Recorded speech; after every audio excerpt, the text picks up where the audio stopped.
Recording message आने से बताना, आ गया होगा। हाँ sir. Okay sir. Okay sir, again very good evening to all of you.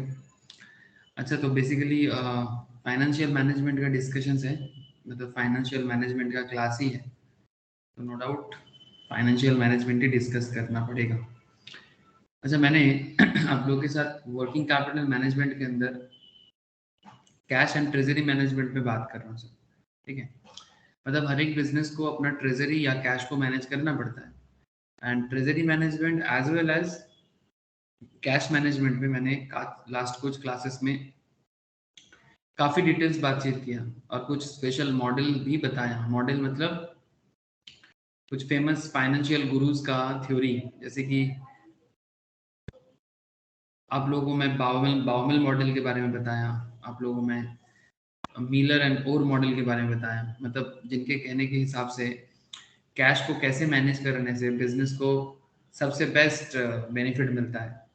Most interesting part क्या है, देखो सर, मैं आप लोगों के साथ बड़ा बिजनेस, छोटा बिजनेस, हर एक बिजनेस के बारे में मैं आपके साथ प्रीवियस लेक्चर्स में बात किया। इवन मैंने कुछ एग्जाम्पल के तौर पे आप लोगों के साथ कुछ स्टॉक मार्केट स्पेशलिस्ट कंपनीज के बारे में भी बात किया, है ना। जैसे मानो कि जो कंपनी बड़ा कंपनी होता है, जिसके पास बड़ा कैश होता है, ठीक है, जैसे कि आईटीसी के बारे में मैंने बात किया था। ITC is a very cash rich company sir. इसका अगर आप फंडामेंटल्स चेक करोगे, लाइक अगर आप फाइनेंशियल स्टेटमेंट चेक करते हो, तो इन लोगों के पास पैसा बहुत होता है। लेकिन सर पैसा बहुत होने से ही तो नहीं होगा, पैसा का, मनी का या कैश का प्रॉपर मैनेजमेंट भी चाहिए। और ये लास्ट 2-3 लेक्चर्स में आप लोगों को कैश मैनेजमेंट के बारे में काफ़ी डिटेल्स जानकारी मिला है सर। अच्छा, मैंने होमवर्क भी दिया था कैश बजट का, आप लोगों ने मुझे कोई आंसर नहीं भेजा। मैं बोला था कि आप लोग आंसर भेजो, मैं आपको उसका ओरिजिनल आंसर का मतलब ये भी भेजूंगा, आपको पिक शेयर करूंगा। किसी ने मुझे सॉल्व करके कैश बजट का क्वेश्चन सॉल्व करके नहीं दिया, तो था नील, ज्योति, नंदिनी, किसी ने नहीं किया। आप लोगों को पता है ना? जगचिलम सर करते हैं। अच्छा, ठीक है सर, करना। हाँ, कैश बजट का मैंने 2 क्वेश्चंस दिया और एक क्वेश्चन आज ऐड करूंगा। ठीक है, कैश बजट का क्वेश्चन करना है। और यहाँ पर इंटरेस्टिंग फैक्ट ये है सर कि सिर्फ जैसे आप लोग नॉर्मली कॉस्टिंग में भी कैश बजट करते हैं सर, या मैनेजमेंट अकाउंटिंग में, लेकिन फाइनेंस के अंदर कैश बजट तो करना है और साथ में आपको फाइनेंशियल डिसीजन मेकिंग भी पूछता है कि ultimately as a finance manager of any organization आपको क्या डिसीजन लेना पड़ेगा। ठीक है, ये एक बहुत इंपॉर्टेंट पार्ट है सर। आज क्या बताना है सर? सर आज मैं आपको बताने जा रहा हूँ sir management of cash inflow and outflow. ठीक है, मतलब आप ऐसे मानो कि मतलब जब आपके पास कैश रहता है, उसको, उसका इनफ्लो को एज वेल एज उसके आउटफ्लो को कैसे मैनेज करना है। और मोस्ट इंटरेस्टिंग पार्ट, आप एज ए बिजनेसमैन अपने पेमेंट को स्लो डाउन कैसे करोगे। जैसे हम लोग को पता है ना कि क्या क्या डिस्कशंस करते हैं हम लोग, कि जब क्रेडिटर का पेमेंट करो तो उसको धीरे करो, जल्दी मत करो। डेटर से कलेक्शन करना है तो जल्दी करो। मैं आप लोगों को एक नोट्स भी शेयर करूंगा सर, जिसमें आपको कैश मैनेजमेंट पे एंड ट्रेजरी मैनेजमेंट पे पूरा डिटेल्स जानकारी मिल जाएगा। मतलब उसके अंदर आपको थ्योरेटिकल नोट्स भी मिल जाएगा। ठीक है, ऑलरेडी मैंने कॉपी में बहुत सारा चीज़ लिखा दिया सर। ठीक है, ट्रेजरी एंड कैश मैनेजमेंट का बहुत सारा कॉन्सेप्ट मैं ऑलरेडी आप लोगों को, आप लोगों की कॉपी में लिखा दिया, क्योंकि फाइनेंस में नोट्स लिखते हैं ना हम लोग।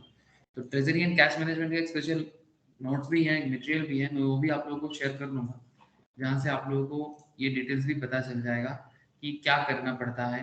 कुछ और भी अलग जो थ्योरी अगर शायद मैंने नहीं पढ़ाया क्लास में, वो भी आपको जानकारी मिल जाएगा। जैसे यहाँ पर कैश मैनेजमेंट क्या है, करेंसी मैनेजमेंट क्या है, फंड मैनेजमेंट क्या है, बैंकिंग क्या है, कॉर्पोरेट फाइनेंस क्या है, मैनेजमेंट ऑफ कैश में, need for cash already I discussed, but थोड़ा डिटेल्स में कैश प्लानिंग जिसके बारे में बात कर रहा हूँ, कैश बजट। ठीक है, main components of cash budget. ठीक है, ये देखो मैं आप लोगों को बताया था ना, कैश एंड बैंक बैलेंस अगर आपके पास है तो कैश सरप्लस होने से, मैं इसका भी ग्राफ ड्रॉ करके दिखाया, कैश सरप्लस होने से आपको क्या करना चाहिए, कैश का डिफिसिट होने से आपको क्या करना चाहिए। ठीक है, तो इसका डिसीजन मेकिंग लास्ट दिन के कैश बजट से तो हम लोग यही सब सीखा सर। लास्ट दिन जो कैश बजट हम लोगों ने पढ़ा, बिजनेस के पास जब कैश का डिफिसिट हो रहा है तो बैंक को क्या करना पड़ेगा, बिजनेस को क्या करना पड़ेगा, ओवरड्राफ्ट लेना पड़ेगा, शॉर्ट टर्म लोन लेना पड़ेगा। बिकॉज अगर आपके पास कैश नहीं रहेगा तो आप डे टू डे बिजनेस को मैनेज ही नहीं कर पाओगे, चाहे आपका कितना छोटा बिजनेस हो, चाहे आपका कितना बड़ा बिजनेस हो। हर बिजनेस को कैश तो चाहिए, बिना कैश का बिजनेस को डे टू डे बिजनेस में ऑपरेट कैसे करोगे सर। ठीक है, तो ये कॉन्सेप्ट आप लोगों को मैं लास्ट दिन कैश बजट कराते हुए समझाया सर। ठीक है, इसका ग्राफिकल प्रेजेंटेशन पहले ही डिस्कस कर चुका, अरे कर चुका है हाँ या ना, ये सब डिस्कशन हो चुका है ना सर, कॉपी में लिखा हुआ है, बताओ ना।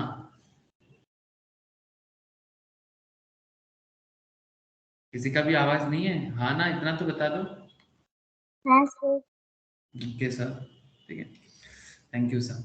Methods of cash flow budgeting, इसमें receipt method, payment method, adjusted method. ठीक है, लेकिन रिसीप्ट पेमेंट बड़ा ही फेमस है, आप लोगों को पता है। ठीक है, कैश बजट शॉर्ट पीरियड का भी होता है, लॉन्ग पीरियड का भी होता है। मैं कुछ क्वेश्चंस आप लोगों को घर पे और करने के लिए देता हूँ, ऑलरेडी मैं इस फॉर्मेट भी आप लोगों को करा के रखा। ठीक है, लेकिन कुछ और क्वेश्चंस मैं ये मैट का भी क्वेश्चंस आप लोगों को दे देता हूँ, और कुछ क्वेश्चंस मैं अलग से भी देता हूँ, आप लोग सारा क्वेश्चन ट्राई करें सर। ठीक है, जैसे लास्ट दिन मैं आपको कैश बजट तो कराया था, और भी कुछ कैश बजट का क्वेश्चंस आपको मैं प्रोवाइड करूंगा जिसे आपको करना है। लेकिन अभी मैं जिस पॉइंट पे बात करने जा रहा हूँ, that is managing cash collection and disbursements. It's a very interesting concept sir. Managing cash collection and disbursement मतलब बिजनेस कैश को कलेक्ट कितना अच्छे से करता है और उसको डिसबर्स कितने अच्छे से करता है। कैश कलेक्शन को एक्सेलरेट कैसे किया जाता है, इसका क्या क्या मेथड है, एक्सेलरेटिंग कैश कलेक्शंस, इसके बारे में बिजनेस को क्या क्या जानना चाहिए। और एज ए फाइनेंस मैनेजर किसी भी सी ए में सी एस का एक बहुत बड़ा रोल प्ले है सर। ठीक है, बहुत बड़ा रोल प्ले है। रिसेंट जो सी एस का 2023 का जो 22 का जो सिलेबस आया है, उसमें अकाउंट्स और फाइनेंस में काफ़ी अच्छा फोकस किया है, क्वेश्चन पैटर्न पे भी फोकस किया है, एमसीक्यू हटा दिया गया सर। अकाउंट्स फाइनेंस में कोई एमसीक्यू सवाल नहीं होगा सीएस का। ठीक है, चार्टर्ड और सीएमए का तो जैसा था वैसे ही चल रहा है, इन लोगों का तो फाइनेंस में कोई दिक्कत नहीं था, अकाउंट्स फाइनेंस में। सीएस का एक चीज था कि अकाउंट्स और फाइनेंस का क्वेश्चन एमसीक्यू रखा था, अभी तक वही है। बट जो लोग 2022 के सिलेबस में एडमिशन स्टार्ट करेगा, रजिस्टर करेगा, ठीक है, जो 2023 में जिसका पहला एग्जाम होने वाला है, उसमें एमसीक्यू पेपर ही नहीं है। मतलब ऐसे तो हर पेपर में एमसीक्यू रहेगा 20% के आसपास, as per institute guidelines. MCQ मतलब सब्जेक्टिव एमसीक्यू। बट अभी क्या किया, जैसे अकाउंट्स और फाइनेंस में सिर्फ एमसीक्यू क्वेश्चंस कभी भी जस्टिफाइबल नहीं है, और इस बार क्या किया कि एमसीक्यू ही हटा दिया अकाउंट्स फाइनेंस, और अकाउंट्स और फाइनेंस को पूरा पूरी एकदम मतलब डिस्क्रिप्टिव मॉडल में डाल दिया। अच्छा किया सर, जरूरी था, अच्छा किया है ना सर, ये जरूरी था। हाँ बोलो सर, कुछ कहना चाहते हो? हाँ, पहले 8 सब्जेक्ट्स था टोटल, अभी 7 किया ना शायद। हाँ, और एक सब्जेक्ट कम कर दिया। हाँ, ये अकाउंट्स वो और हाँ, कॉस्ट मैनेजमेंट को हटा दिया सर, कॉस्ट मैनेजमेंट को नहीं रखा। अच्छा क्या, सीएस के लिए कॉस्ट मैनेजमेंट में फोकस करने का जरूरत नहीं है। और टैक्स का पेपर जो है उसको ग्रुप 2 में डाल दिया, जीएसटी इनकम टैक्स दोनों। चलो ठीक है, मैं काफी बार सोचा बोलूंगा बोलूंगा, मौका नहीं मिला, आज बोल दिया सर सीएस का। ठीक है, लेकिन बाकी सीएमए का जैसा चल रहा था वैसे ही चल रहा है, नो इशू। ठीक है, सीएमए का रिसेंटली सिलेबस में चेंजेस आया है, बट वो ठीक ठाक ही चेंजेस रहा है, नो प्रॉब्लम। ठीक है, सीएमए में क्या किया, वो न्यू सिलेबस में टैक्स को ग्रुप जीएसटी को ग्रुप 2 से ग्रुप 1 में ला दिया, और बाकी ऑलमोस्ट सेम है, कुछ अंदर में चेंजेस है। ठीक है, वो क्लास में जब चैप्टर आएगा बता दूँ। ठीक है सर, अभी फाइनेंस में फोकस करते हैं। एक्सेलरेटिंग कैश कलेक्शंस बिजनेस का एक बहुत बड़ा इंपॉर्टेंट काम है सर, कि हमें कैश कलेक्शंस को एक्सेलरेट करना है, जल्दी पैसा चाहिए कंपनी। बिजनेस करने के लिए you need first money collections, है ना। तो इसका भी कुछ तरीका है, मैं आप लोगों को नोट्स भी दे दूंगा और आपको पढ़ा भी दूंगा एक बार। और एक इंटरेस्टिंग कॉन्सेप्ट है सर, इसका दो मेथड आता है। A firm can also use decentralised collection system, जिसमें दो सिस्टम आता है, एक का नाम है सर लॉक बॉक्स सिस्टम और concentration banking. These are very popular system of, बड़ा ट्रेडिशनल कॉन्सेप्ट है lock box system and concentration banking में, इसके बारे में भी आपको थोड़ा लिखाऊंगा और कुछ क्वेश्चंस भी करवाऊंगा। सिर्फ थ्योरी से तो बात नहीं बनता है ना सर, थ्योरी बन के रह जाता है, तो कुछ प्रैक्टिकल भी देखना है। और पेमेंट को कंट्रोल कैसे करना है, मतलब how to slow down payments, controlling payments. ये जो डिस्कशन है ना, इसके बारे में बात करना है और फिर इसके रिगार्डिंग क्वेश्चंस भी आपको मैं प्रोवाइड करूंगा, अभी भी कराऊंगा। तो ये बेसिकली जानना है सर। तो ये बेसिकली क्या चल रहा है, ये बेसिकली चल रहा है cash management and treasury management. Okay okay, चलो मैं स्क्रीन शेयर कर लेता हूँ। ये लास्ट क्लास का कैश बजट था, ठीक है।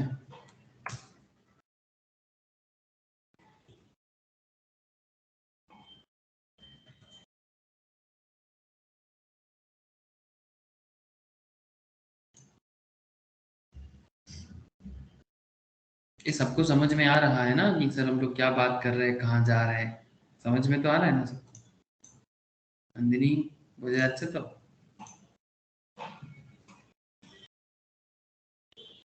हाँ सर। ओके सर, बूझते हो हवे, समझते हो हवे, लेकिन मेरा पेन क्यों काम नहीं कर रहा है? सब अपने अपने जगह में। आज तो बहुत सारा चीज काम, माइक्रोफोन काम नहीं कर रहा है, पेन काम नहीं कर रहा है। वो क्या क्या मेरे साथ क्या दुश्मनी है?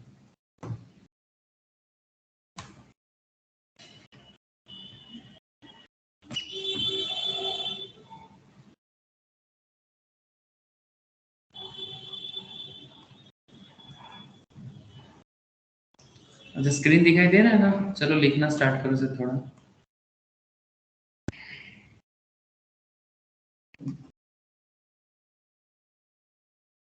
रीडिंग करो सर, कैश प्लानिंग बोल के।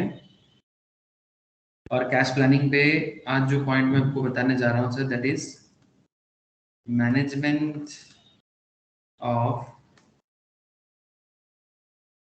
Cash inflow and outflow. एक फाइनेंस मैनेजर को, एक फाइनेंस के जानकार वाले को इतना तो जानना चाहिए कि ऑर्गेनाइजेशन पे कैश को मैनेज करने के लिए क्या तरीका अपनाया जाता है और बिजनेस का ऑलवेज टारगेट क्या रहता है, ठीक है। तो management of cash inflow and outflow, इसमें जैसे कि आपको मैंने अभी बता रहा था ना, एक थ्योरेटिकल कॉन्सेप्ट यहाँ पर हम लोग देख रहे थे, क्या लिखा हुआ था? एक्सेलरेट कलेक्शन, एक्सेलरेट कलेक्शन है ना, अभी हम लोगों ने देखा था accelerating cash collection. Business always wants कि कलेक्शन जल्दी हो जाए, बिजनेस का ही चलता है कि कलेक्शन जल्दी हो जाए, बिकॉज ये हर बिजनेस का टारगेट भी होना चाहिए। अगर आप लोग वर्किंग कैपिटल में ऑपरेटिंग साइकिल अप्रोच याद करोगे तो आपको पता होगा सर, वहाँ पर हम लोग ऐसे करते थे ना, लिखना मत, ऐसे याद दिला रहा हूँ, R plus W plus A plus D minus C, है ना। मतलब रॉ मटेरियल के लिए खर्चा होता है ना, डब्ल्यू में आपका कैपिटल लगता है, फिनिश गुड्स में लगता है, फिर डेटर्स पीरियड एंड देन फिर कलेक्शन क्रेडिट पीरियड, है ना। तो हम लोग क्या सोचते हैं कि डेटर से जल्दी, जिसका ऑपरेटिंग साइकिल में डेटर से कलेक्शन जल्दी हो जाता है और क्रेडिटर को पेमेंट देरी से करता है, उसका ऑपरेटिंग साइकिल अप्रोच सबसे बेहतरीन माना जाता है, ठीक है। और इसके बारे में हम लोगों ने केस स्टडीज क्वेश्चंस भी किया सर, किसके साथ, आप लोगों को याद है ऑपरेटिंग साइकिल में किसके साथ किसका केस स्टडीज हुआ था? मुझे थोड़ा थोड़ा याद आ रहा है, कोई नूडल्स कंपनी था, पर क्या नाम था मैं भूल गया, आप लोगों को याद है सब? Maggi and Saffola. Maggi and Saffola, चलो थैंक यू सर, आप लोगों का मेमोरी अच्छा है, मेरा मेमोरी खराब हो गया। So we need to speed up, we need to speed up collections,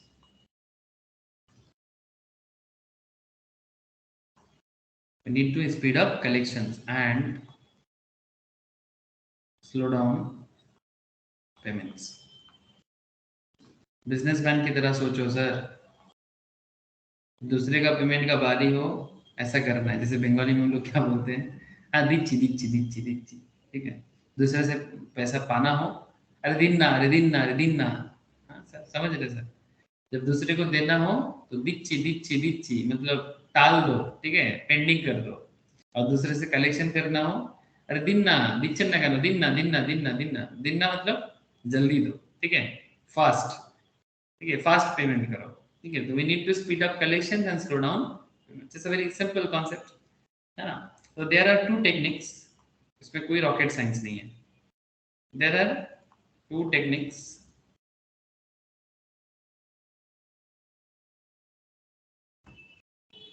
to speed up collections. ऐसे बहुत सारा कलेक्ट टेक्निक है, बट दो मेन टेक्निक के बारे में मैं थोड़ा दिखा देता हूँ.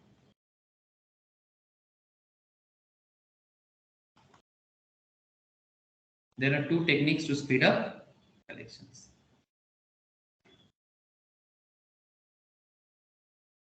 पॉइंट ए, जैसे कि मैं आपको बोला था lock box system.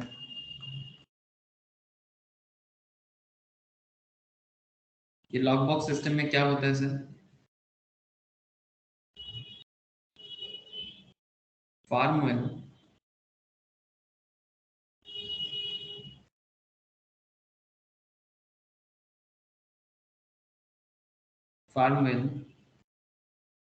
Decentralised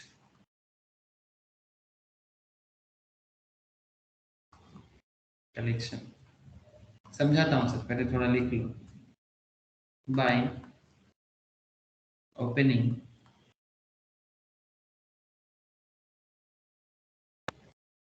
lock box accounts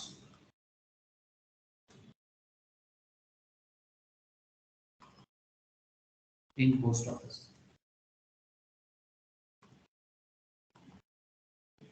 post office के थ्रू से हो सकता है, ठीक है. This is the step 1. Lock box system में this is called step 1. Step 2 concept भी आता है सर. कस्टमर्स, इसमें लिखना, customers will be asked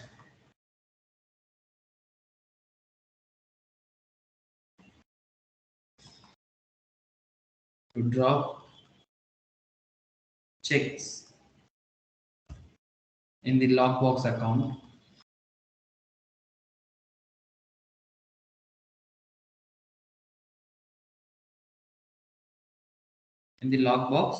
accounts. This saves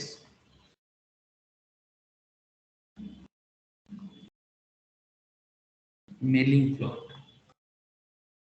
मतलब मेल करके जो समय जाता है, ठीक है, उसका समय बचता है. Customer will be asked to drop cheques in the lock box accounts, ठीक है. This saves mailing float. मतलब ये क्या होगा कि हर पोस्ट ऑफिस में अगर एक लॉक बॉक्स अकाउंट्स रहेगा, ठीक है, lock box system, firm will decentralize, मतलब इसको सेंट्रलाइज ना करके डिसेंट्रलाइज कर दिया जाएगा. और पोस्ट ऑफिस का कम्युनिकेशन तो पूरा भारत में मिल जाएगा आपको. अगर मैं भारत का बात कर रहा हूँ, वर्ल्ड वाइड भी very popular concept post office, ठीक है. तो firm will decentralize collection by opening lock box accounts in post office and customers will be asked to drop cheques in the lock box account by saves mailing float. अब आप लोग शायद सोच रहे हो, सर आज के डेट में ये सिस्टम इतना पॉपुलर है सर. अभी भी होता है sir. Official collections, cheque collections अभी भी पोस्ट ऑफिस के थ्रू से होता है. But yes, I know and you also know कि बहुत सारा रिसेंट डेवलपमेंट आ गया है सर, है ना. कैश कलेक्शन के लिए रिसेंट डेवलपमेंट बहुत सारा चीज़ों में हो गया है, ठीक है. और वो काफ़ी पॉपुलर भी रहा है ना. रिसेंट डेवलपमेंट कैश मैनेजमेंट में इलेक्ट्रॉनिक फंड ट्रांसफर आ चुका है, जीरो बैलेंस अकाउंट के कॉन्सेप्ट आ चुका है, मनी मार्केट ऑपरेशंस, ठीक है, management of temporary cash surplus, electronic cash management system, virtual banking. There are lots of development, ये मतलब मनी मैनेजमेंट में आ चुका है. सो ये सब जान जाएंगे. बट जो ट्रेडिशनल कॉन्सेप्ट है, जो लॉक बॉक्स सिस्टम है, ठीक है, ये बेसिकली क्या कर रहा था, accelerate the flow of funds lock box system while concentrated banking. अच्छा, कंसंट्रेशन बैंकिंग क्या है मैं समझाता हूँ, ठीक है. ये बस बहुत सिंपल है. कस्टमर को ये बताया जाना कि भाई हमारा पोस्ट ऑफिस में लॉक बॉक्स अकाउंट्स रहेगा, आप उसमें चेक डाल देना, वहां से चेक कलेक्ट करना. हमारा हर जगह में कोई ना कोई मैनेजर का काम रहेगा, किसी ना किसी को रख देगा, वहां से वो कलेक्ट कर देगा. अब स्टेप 3 में क्या करेगा, देखो, ये स्टेप 1 हो गया, स्टेप 2 हो गया. सर सुनने में थोड़ा सा बोरिंग टाइप का लग रहा होगा आप लोगों को कि मे बी कि सर ये तो बड़ा बोरिंग टाइप स्ट्रेटेजी हो गया. सर क्या बोरिंग, आपको क्या पता कंपनी को पैसा कितना जरूरी है. जब पैसा पाने के लिए कोई सिस्टम अप्लाई करके, वो सिस्टम यूज करके बिजनेस को जल्दी कलेक्शन हो जाता है ना, ये बिजनेस के लिए कितना फायदा है. जब आप खुद अपना बिजनेस चलाओगे या चलाते हो तो समझ में जरूर आएगा सर, ठीक है. तो स्टेप 4, ठीक है, बिजनेस चलाने से समझ में आता है कि कैपिटल का जरूरत कैसा है। स्टेप 3, सॉरी स्टेप 4 नहीं, स्टेप 3। स्टेप 3 में देखो, एक collection agent,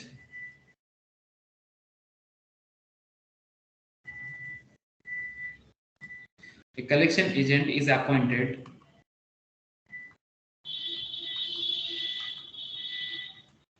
to collect checks, जिसका काम ही रहेगा हर पोस्ट ऑफिस से चेक को कलेक्ट करना, to collect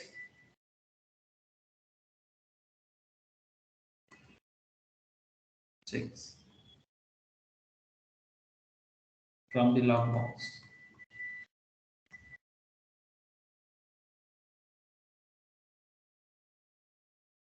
And straight way deposit, और फिर वहां से क्या करेगा वो एजेंट, स्ट्रेट वे सीधा जाके डिपोजिट इन दी, क्या करेगा सर, डिपोजिट इन दी, अरे क्या करेगा, लोकल बैंक में डाल देगा, जहां मेरा चेक इनकैश हो जाएगा। ठीक है, local bank account of the firm, मतलब हर शहर में, हर सिटी में जो बड़ा बिजनेस है उसका हर शहर में क्या रहेगा, बैंक अकाउंट रहेगा। ठीक है, तो local bank account of the firm, this reduces, इससे क्या होगा, इससे क्या रिड्यूस होगा, this reduces internal processing float, this reduces internal processing float. इसमें इंटरनल जो चिट्ठी फ्लोट करने में जितना समय लगता है, उसको पहुंचने में जितना समय लगता था, ठीक है, उसको कम करने का लोकल पोस्ट ऑफिस में डाल देगा, लोकल पोस्ट ऑफिस से कंपनी का बंदा उठा लेगा। ठीक है, तो इससे क्या होगा, कंपनी का समय बचेगा। ठीक है, ऐसा नहीं कि चिट्ठी कब आएगा, चेक कलेक्शन होगा, फिर चेक को बैंक में जमा करेंगे, तो इसमें समय ज्यादा लगता है। ठीक है, तो इसीलिए लॉकबॉक्स सिस्टम एक समय में बहुत पॉपुलर था, अभी भी इसका पॉपुलैरिटी का कॉन्सेप्ट अभी भी काम करता है, ऐसा नहीं कि ये आउट ऑफ सीन हो गया, ऐसा भी नहीं है। Local clearance of cheques takes place faster, है ना सर। अगर कोई लोकल का मतलब लोकल चेक जो होता है, जो स्टेट चेंज नहीं करता, या फिर अगर सेम बैंक के साथ हो तो और फास्ट होता है ना। Local clearance of cheques takes place faster as compared to outstation cheque. बाहर का चेक दूसरे स्टेट में आएगा, ठीक है, इस पे ज्यादा टाइम लगता है as compared outstation cheques. इससे क्या होता है, this reduces bank processing float, तो बैंक का भी जो चेक को इनकैश करने में जो टाइम लगता है, ठीक है, अब देखना बैंक हमेशा पसंद करता है लोकल चेक आ जाए तो जल्दी हो जाएगा, लेकिन जैसे आउट स्टेशन चेक आता है तो बैंक ज्यादा टाइम लेता है।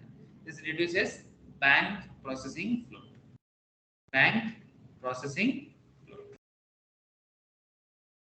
यस और नो, बोलो सर, समझ में आ रहा है ये जो मैं चारों स्टेप्स आपको लिखाया लॉग बॉक्स सिस्टम का, क्या दिमाग समझ में आया सर। हाँ बोलो सर, क्या ये लॉग बॉक्स सिस्टम बड़ा सिंपल सिस्टम है, समझ में आया। हाँ सर, अब यहाँ से भी पढ़ सकते हो, देखो। Yes. The purpose of logbook system is to eliminate the time between the receipts of remittance by the company and deposited in the bank. A logbox arrangement usually is on regional basis, which a company chooses according to its billing patterns. Okay. Under this arrangement, the company rents the local post office box and authorizes its bank at each of the locations to pick up remittance in the boxes.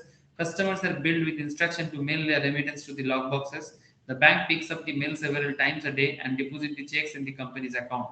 The checks may be microfilmed for record purposes and cleared for collections. The company receives the deposit slip, lists all payments together with any other material and envelope. This procedure frees the company from handling and depositing the checks. The main advantage of logbook system is that checks are deposited with the bank's sooner and becomes collected fund sooner than if they were processed by the company prior to deposit. In other words, lag between time checks are received by the company and the time they are actually deposited in the bank, ठीक है, is eliminated. ये कोशिश होता है. The main drawback of logback system के कुछ मतलब limitations भी हैं. The main drawback of the logback system is the cost of its operations. इसमें खर्चा कितना पड़ता है, ये एक important है. इसका मैं आपको कुछ questions कराऊंगा. The bank provides a number of services in addition to usual clearing of checks and requires compensation for them, है ना? Since the cost is also directly proportional to the number of checks deposited. ठीक है? The logbox arrangements are usually not profitable if the average remittance is small. अगर amount बड़ा है ना, छोटा है, तो लॉगबॉक्स सिस्टम यूज करके बिजनेस को फायदा नहीं होता है. The appropriate rule for declining whether or not to use a logbox system or for that matter concentration banking, और एक दूसरा ऑप्शन है, मैं उसको भी बता देता हूँ आपको, is simply to be compare the added cost of the most efficient system with the marginal income that can be generated from the released funds. If costs are less than income, the system is profitable, and if the system is not profitable, it is not worth undertaking. Sir कुछ भी समझ में नहीं आया? Yes, I understand, लेकिन इसके लिए अभी हमें कंसंट्रेशन बैंकिंग का कॉन्सेप्ट को एक बार बताना होगा और फिर मैं आपको एग्जांपल करवाऊंगा. तो ये जो भी लिखा हुआ है, लिखा जोखा समझ में आ जाए, ठीक है? सिर्फ लिखा जोखा हो तो समझने में दिक्कत होता है sir. Yes, I understand that, but लिखा जोखा कैसे समझना पड़ता है उसके लिए एग्जाम्पल हमें हेल्प करता है ना सर?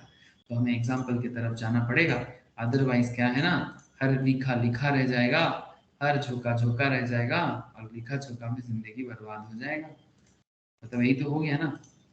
इतना किताब में इतना सारा इंफॉर्मेशन पढ़ के लोगों के पास डिग्री भर के, लेकिन फिर भी स्किल का इतना अभाव हमारे देश में. हाँ सर, इतना सारा चीज पढ़ा KG 1 से लेके क्लास 15 तक, मतलब ग्रेजुएशन तक एटलीस्ट. हाँ, इतना इंफॉर्मेशन के बाद भी अगर किसी इंसान पे कोई स्किल डेवलप हो जाए, हाँ, आई होप आप लोग समझ रहे हो मैं क्या बताना चाहता हूँ. हमारे देश का एजुकेशन सिस्टम कब बदलेगा सर? एक स्लोगन आया था जब ममता दीदी ट्रांजिशंस कर रहा था, CPM गवर्नमेंट जा रहा था. स्लोगन बड़ा अच्छा था, मुझे बहुत अच्छा लगता था उस टाइम. बोलता था कि बदला नॉय बदल जाए. अब बात ये है सर, बदला नॉय बदल जाए, ठीक है? मतलब बदला नहीं चाहिए, बदलाव चाहिए, ठीक है? अब नाउ क्वेश्चन इज दैट क्या हुआ क्या, ठीक है? बदला ही तो हुआ, हाँ, लेकिन किसी और के साथ हो रहा है. छोड़ो सर, राजनीति का बात मत करो, आप पढ़ाओ sir. Okay sir, concentration banking के बारे में पढ़ाते हैं, लेकिन सर मैं राजनीति नहीं बोल रहा था, मैं बस आपको इतना बताना चाह रहा था, बदला नॉय बदल जाए, मतलब एजुकेशन में बदलाव, सिस्टम में बदलाव, सोच में बदलाव. ओके, कंसंट्रेशन बैंकिंग क्या है, इसमें भी कुछ स्टेप्स होगा क्या? हाँ चलो, होता होगा, हम भी देख लेते हैं क्या स्टेप्स होगा. इन ऑर्डर टू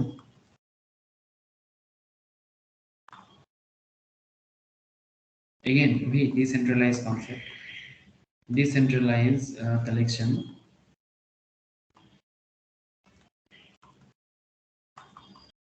फार्म क्या करता है? फार्म मतलब कंपनी, फार्म और company opens local collection centre. आजकल ये सब जरूरी नहीं होता है, पर फिर भी जानना जरूरी है. क्या पता कौन से बिजनेस पे कब क्या जरूरी हो जाए, ठीक है? और एग्जाम में कभी पूछ भी सकता है. तो ओपन लोकल कलेक्शन सेंटर्स. देखो सर, ऑनलाइन तो अभी अभी आया है, और ऑनलाइन भी आया तो ऑनलाइन भी तो सेंटर चाहिए होता है ना? चाहे ऑनलाइन करो या ऑफलाइन, उसका भी तो सेंटर चाहिए होता है ना. ऐसे ऑनलाइन में भी आजकल इंस्टीट्यूट एग्जाम लेता है, ठीक है? लेकिन ऑनलाइन एग्जाम जैसे CMA इंस्टीट्यूट ऑनलाइन एग्जाम ले रहा है, ठीक है? मैनेजमेंट थोड़ा दिक्कत है उन लोगों का, बट जो भी हो, ऑनलाइन के लिए भी तो सेंटर बनाया ना. एंट्रेंस लेवल में थोड़ा बहुत किया है, अभी भी घर पे बैठ के दे सकता है, लेकिन एग्जीक्यूटिव या इंटरमीडिएट ऑनवर्ड्स तो ये पॉसिबल नहीं है ना, ठीक है? उसमें क्या है, कोई मतलब वो, मतलब ये एक नेशनल लेवल एग्जाम है, एक इंटरनेशनल लेवल का एग्जाम है, उसका कोई रेस्पेक्ट नहीं रह जाता. तो in order to decentralized collection firm और company opens local collection centers and customers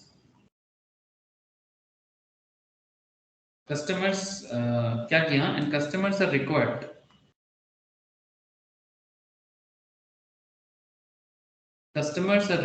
to deposit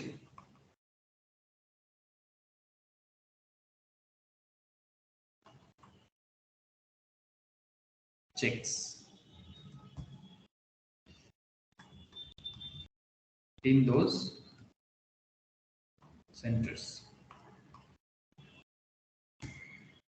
This reduces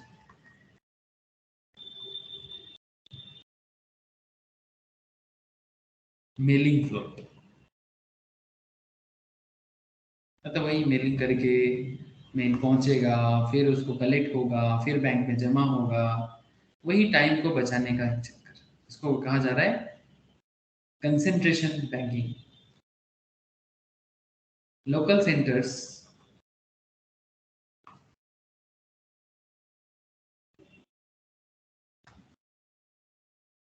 internally records and process. Local centers internally records and process the checks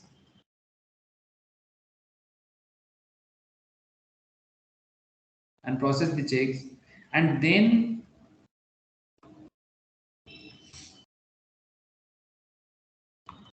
deposit in the local bank.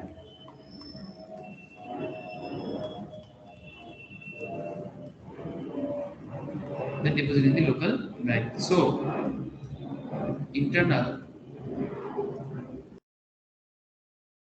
processing float is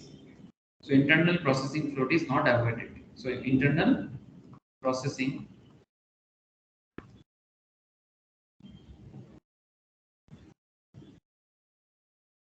float is not avoided.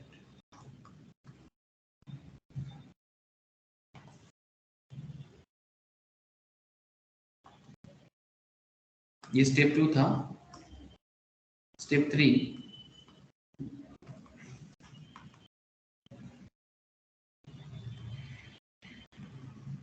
clearing of local checks takes place. Same concept, no?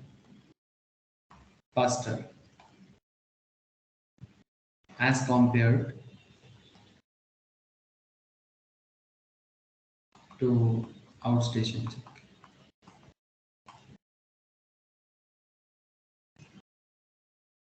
As compared to outstation check. This reduces bank processing float.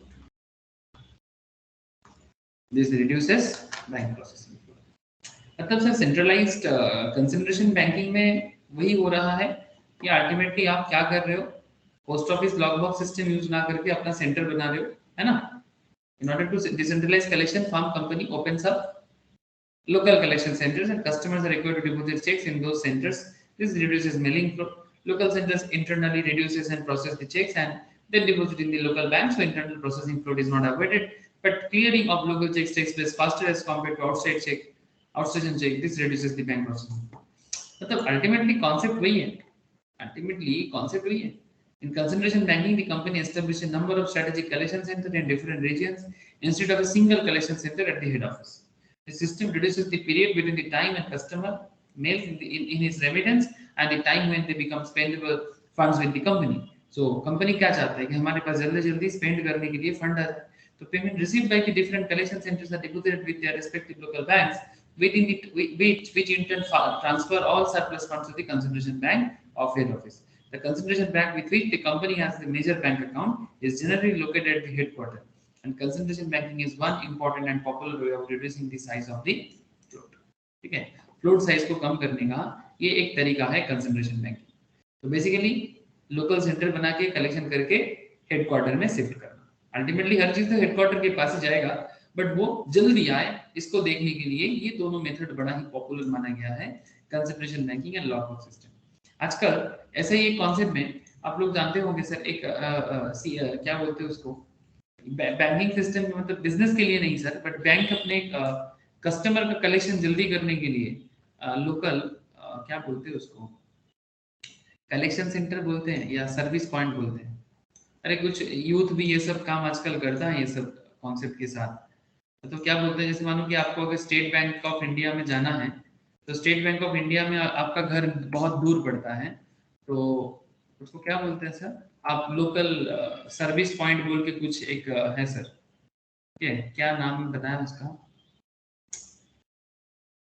उसका एक बहुत अच्छा नाम दिया है sir, क्या नाम दिया है बोलो तो, कौन बताएगा मुझे पता, बुझते हैं कि बोल सी, ये एसबीआई का या एचडीएफसी का, एचडीएफसी नाम दिया उसका, आप लोगों को मेरे समझ में आ रहा है ना मेरा बात?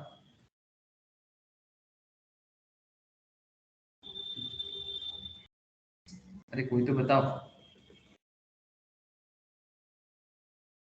क्या किसी को मेरा आवाज नहीं आ रहा है क्या? हेलो, ऐप क्या एसबीआई का?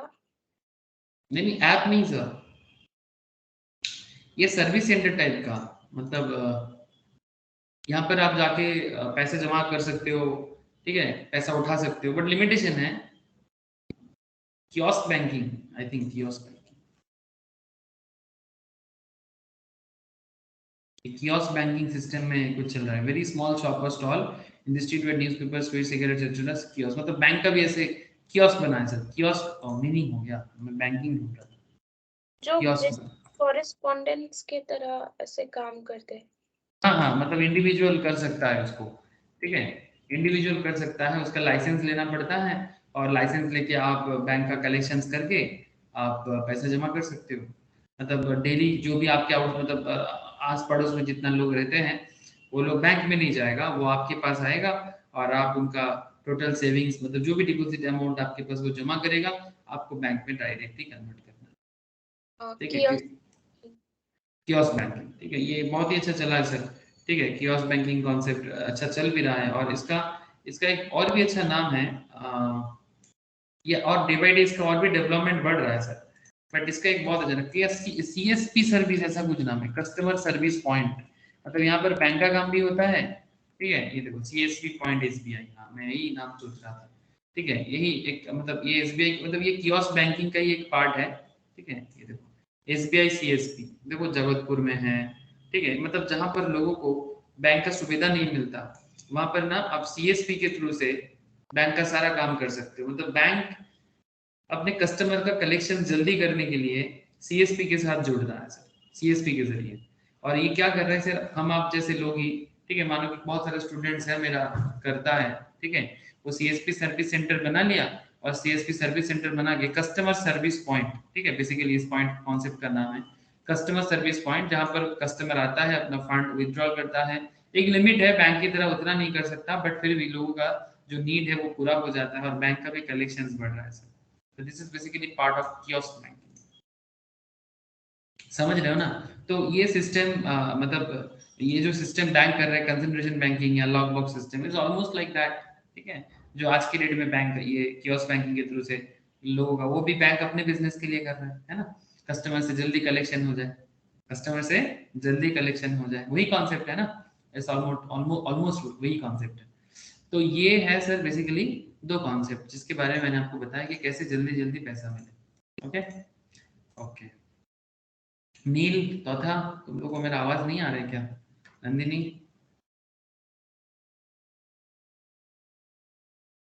अरे किसी का साउंड क्यों नहीं है सब? हाँ सर। ओके सर, चौथा सीएसपी जानिস তো তোদের ওদিকে তো সিএসপি থাকার কথা, সব জায়গাতেই সিএসপি আছে আজকাল, বিশেষ করে গ্রামের দিকে বেশি আছে, আর যেগুলো একটু ইন্টেরিয়র লোকালিটি ওদিকে বেশি থাকে, যেখানে ব্যাংকিং সার্ভিস কম, সেখানে আমাদের বেশি, আশেপাশে কি কথা 3টে ব্যাংক রয়েছে তো পাশে। মানে যেখানে একটু, মানে বলছি আর কি, মানে কোথাও না কোথাও এগুলো খুব বেশি দেখা যায়, ঠিক আছে, যেখানে ব্যাংকিং সিস্টেম কম আছে ওখানে এগুলো প্রচুর থাকে। আর সব জায়গায় हर जगह में बैंक ओपन करना तो पॉसिबल नहीं है ना। तो ग्रामेर दिखे আছে মামার বাড়ির দিকেও गांव साइड में ज्यादा होगा। अब बैंक ओपन करोगे ज्यादा खर्चा है, उससे अच्छा है कि तुम छोटा छोटा ब्रांच बना लो, कस्टमर सर्विस पॉइंट बना लो, जहाँ पर आके लोग पैसा जमा करेगा, विड्रॉल करेगा एक लिमिटेड अमाउंट पे, ऑब्वियसली बड़ा अमाउंट नहीं कर सकता, लेकिन एटलीस्ट रेगुलर। हाँ बोल, কোথায় আছে? নাগের বাজারে এসবিআই ব্যাংক আছে, ওখানে সিএসপি আছে। एसबीआई बैंकेर কাছে सीएसपीओ আছে। अच्छा, नागेर बाजार আছে, मतलब शहर में भी जरूरत पड़ जाता है सर, सोचो। ओके, मतलब बैंक अकेला कर नहीं पाता, अब दूसरा ब्रांच बनाने से अच्छा है सीएसपी को कुछ काम दे दे। अच्छा है सर, लोकल यूथ को काम मिल रहा है। एक्स लिमिटेड प्रेजेंटली, एक क्वेश्चन लिखो sir, presently evaluating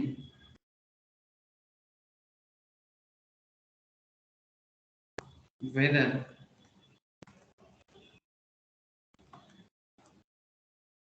it should implement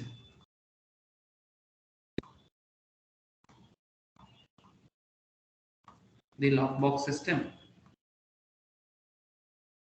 मतलब बेसिकली कॉस्टिंग करना है अभी आपको, जो एक फाइनेंशियल डिसीजन मेकिंग का पार्ट है, whether it should implement the lockbox system of cash collection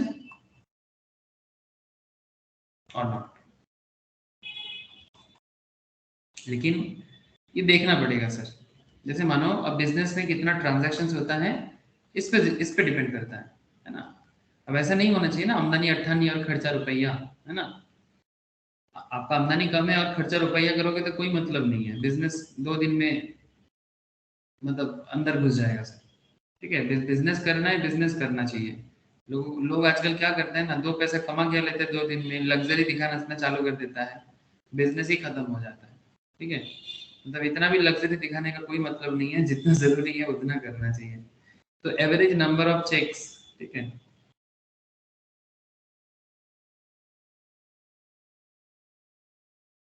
collected per day, average number of cheques collected per day. मानो कि डेली एक बिजनेस का 50 चेक कलेक्ट होता है, average amount of each cheque, मतलब average में हर चेक का वैल्यूएशन अगर देखा जाए तो एवरेज वैल्यूएशन इज 7000। ठीक है, अच्छा, rent for lock box, rent for lock box, अगर पोस्ट ऑफिस का लॉक बॉक्स सिस्टम यूज किया जाए तो 10,000 पर मंथ का कॉस्ट है। Interesting. Annual average, sorry annual charge, average नहीं, annual charge of collection agent. अच्छा, सिर्फ लॉक बॉक्स लेने से नहीं होगा, आपको एक कलेक्शन एजेंट भी एम्प्लॉय करना होगा, है ना। तो कलेक्शन एजेंट को आपको सैलरी कितना देना पड़ेगा, बोलो कितना सैलरी, कम से कम एनुअल 3 लाख का पैकेज तो देना ही पड़ेगा सर। 3 लाख पर एनम, क्या बोलते हो? तो 3 लाख मतलब मंथली कितना हो जाएगा sir, 25,000 almost.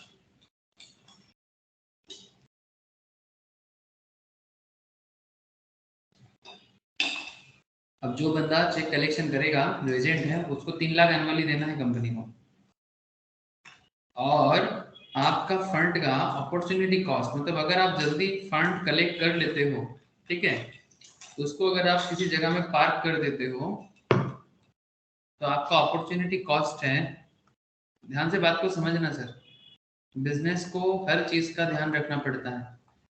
Opportunity cost of funds, मतलब अगर पैसा जल्दी आ जाए और अगर आप उसी पैसे को आप किसी जगह में डिपॉजिट कर देते हो, ठीक है, या फिर किसी म्यूचुअल फंड्स हो या कोई गवर्नमेंट बॉन्ड्स हो जो बड़ा सिक्योर है, सेफ है, तो मैं यहाँ पर मान के चल रहा हूँ कि opportunity cost of funds is 9%। ज्यादा भी हो सकता है रियल लाइफ में, कम भी हो सकता है, बट इन एग्जांपल दिस एक एवरेज पॉइंट मैंने लिया कि आप अगर फंड जल्दी कलेक्ट करते हो, उस फंड से आपको 9% पर एनम का एक अमाउंट मिल जाएगा, ठीक है, जहां पर भी आप उसको पार्क करोगे।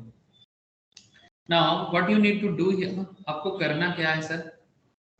Sir carry out the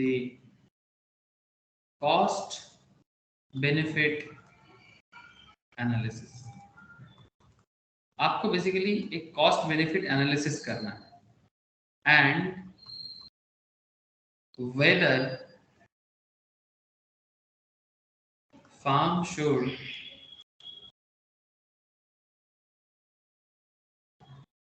implement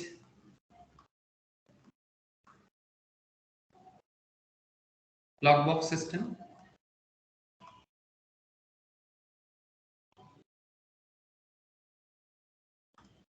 or not। क्या फार्म अपना लॉगबॉक्स सिस्टम को इंप्लीमेंट करेगा या नहीं करेगा? ये क्वेश्चंस का जवाब है। और एक बात यहाँ पर जोड़ लो सर, एक एक्स्ट्रा पॉइंट आप यहाँ पर जोड़ लो,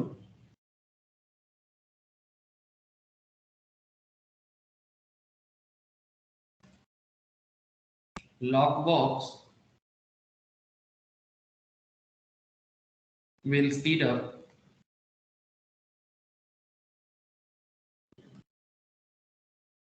collection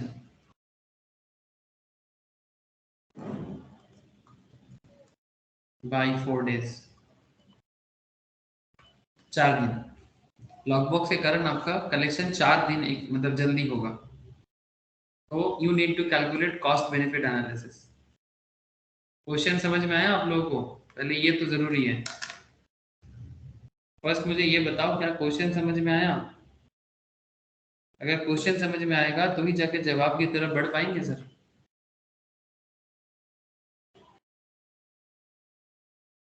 हेलो नंदिनी, नील, ज्योति, तथा tell me sir, question clear हुआ?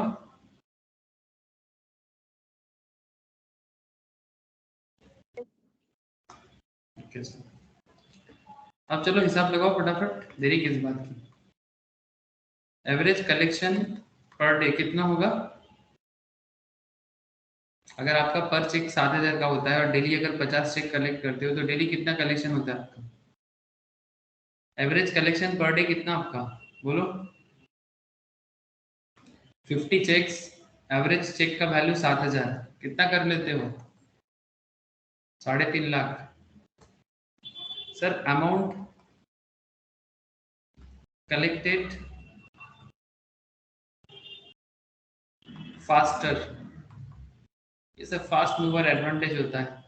देखो सर, अगर आप 3.5 लाख डेली कलेक्ट करते हो, तो अगर आप 3.5 लाख कलेक्ट करते हो और 4 दिन फास्ट कलेक्ट करते हो, तो कितना कलेक्शन एक्स्ट्रा कर लोगे आप? मतलब क्योंकि आप नॉर्मल 4 दिन बाद बाद आपका कलेक्शन अगर होता है, लेकिन अगर आप लॉक बॉक्स करते हो तो आपको 4 दिन पहले कलेक्शन मिलेगा। तो 3.5 लाख करके 4 दिन का कितना कितना फर्स्ट मतलब अमाउंट कितना कितना अमाउंट आप 4 दिन में कलेक्ट कर लो बोलो? 4 डेज में आप कितना अमाउंट कलेक्ट कर लोगे faster? 10 lakh. 10 lakh, 14 lakh sir, okay 14 lakh बोला ना? Yes sir. 14 lakh sir. Interest save कितना आपका हो जाएगा? तो वही पैसा अगर आप लगा दोगे मार्केट में, मनी मार्केट में, है ना, बैंक एफडी, आजकल ट्रेजरेबल्स भी होता है डे वाइज का, एक साथ 3 से लेके, है ना, 3 महीने का शॉर्ट टर्म भी होता है। इंटरेस्ट सेविंग्स कितना हो जाएगा आपका? 14 लाख इंटू 9% करके एनुअल सेविंग्स कितना हो सकता है?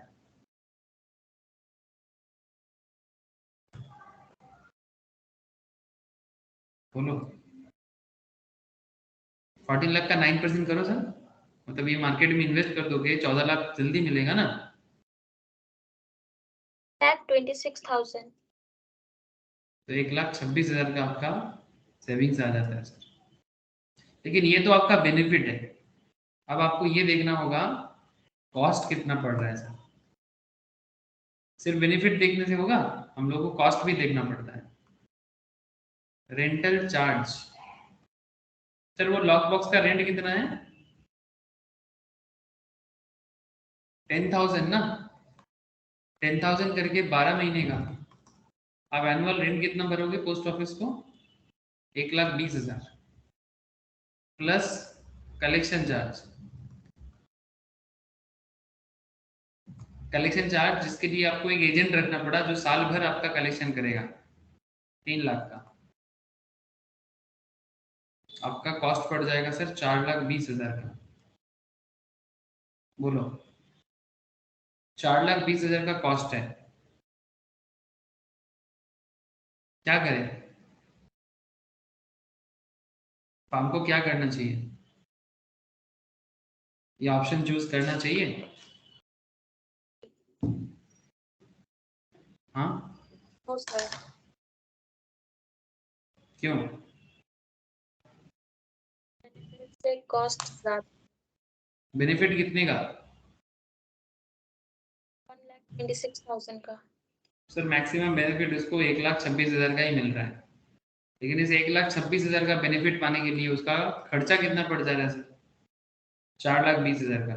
तो ऐसा बात हो गया ना कि आमदनी 98 और खर्चा रुपया, है ना? मतलब 50 पैसा कमा के 1 टका खर्चा, उससे भी ज्यादा हो जा रहा है सर। तो कोई मतलब नहीं है ऐसा लग्जरी काम करने का। पैसा देरी करके आने दो, हाँ? मतलब ज्यादा जल्दबाजी करके अपना लोटा कंबल खत्म मत करो। तो सिंस बेनिफिट लेस देन, समझ में आ गया सर? कोई डाउट है तो पूछो। Since benefit less than cost,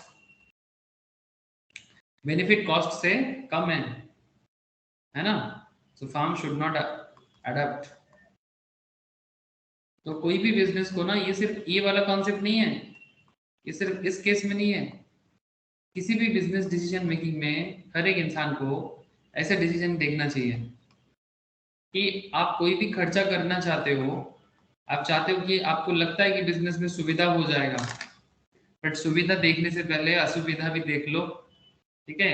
और फर्दर ग्रोथ का क्या कॉन्सेप्ट है, मतलब आपको प्रेजेंट सिचुएशंस भी देखना चाहिए, आपको फर्दर फ्यूचर सिचुएशंस भी देखना चाहिए, but what ever be the situations, आपको ऑलवेज देखना चाहिए कि आप क्या कर रहे हो, ठीक है? ये बहुत ही इंपॉर्टेंट है बिजनेस के पॉइंट ऑफ व्यू से। जो लोग स्टॉक मार्केट फंडामेंटल्स चेक करते हो, ठीक है, एक फंडा का बात करते हैं सर। जब भी आप किसी कंपनी को चूज करते हो, जैसे हम लोग फंडामेंटली चूज करते हैं ना, जैसे मानो मैं आपको एक कंपनी के बारे में बताता हूँ, अदानी, ठीक है? अच्छा, अदानी के बारे में मैंने लास्ट ईयर बहुत बात किया। इस साल और मुझे मौका नहीं मिला क्योंकि इस साल अभी मैंने फंडामेंटल्स का class most probably 4-5 months back मैंने फंडामेंटल कंप्लीट कर दिया था। उसके बाद इस बार मैंने फंडामेंटल का लाइव क्लास और नहीं कराया। लेकिन जब भी मैंने अदानी एंटरप्राइज के बारे में या अदानी के किसी भी बिजनेस के बारे में बात की, तो इसका बिजनेस के लॉन्ग टर्म बेनिफिट के बारे में मैं हमेशा बात की। अगर जो लोग लास्ट ईयर या 6-7 मंथ्स बैक अगर फंडामेंटल क्लास जो लोग अटेंड करता था, उनको शायद पता होगा कि अदानी के बारे में हम लोग क्लास में कितना डिस्कस किया। कि अदानी तो फाड़ू कंपनी आने वाला है। रिसेंटली अदानी ने एक बहुत बहुत बड़ा डील मारा सर, खबर है आप लोगों के पास? एसीसी सीमेंट और अल्ट्राटेक सीमेंट को खरीद लिया।